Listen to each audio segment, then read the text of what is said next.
Samara, son parc archéologique, mais aussi un espace naturel préservé.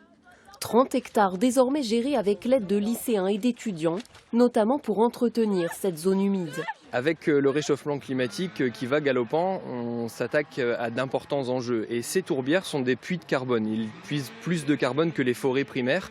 Et donc ces endroits doivent impérativement rester humides. Ici, les plus jeunes en bac pro gestion des milieux naturels comprennent tout l'intérêt d'éviter l'assèchement de la zone, quand ceux de BTS apprennent à gérer un chantier comme celui-ci et doivent même proposer leur propre plan de gestion écologique. D'avoir un cas concret et en plus d'avoir le chantier derrière, c'est ça qui nous aide et puis ça nous motive. On voit ce qu'on fait, on voit que ça sert à quelque chose et en plus Samara, le parc est génial parce qu'il nous écoute. Il écoute tout ce qu'on propose, il accepte ou il n'accepte pas, mais en tout cas il nous écoute. Vous pouvez en mettre plusieurs comme ça. Le parc est même allé plus loin dans cette démarche participative en associant des élèves encore plus jeunes en institut médico-éducatif et en classe SECPA.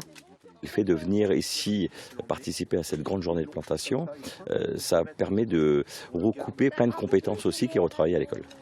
Action pédagogique, journée ludique et instructive aussi dans ce parc qui montre l'interaction permanente entre l'homme et la nature, un pari sur l'avenir. Dans les années qui viennent, ils auront en tête cette expérience d'aujourd'hui et ils pourront évidemment transmettre aussi autour d'eux, dans leur famille, autour de leurs amis, ce qu'ils ont fait aujourd'hui et à quoi ça a servi et pourquoi il faut continuer dans ce sens-là.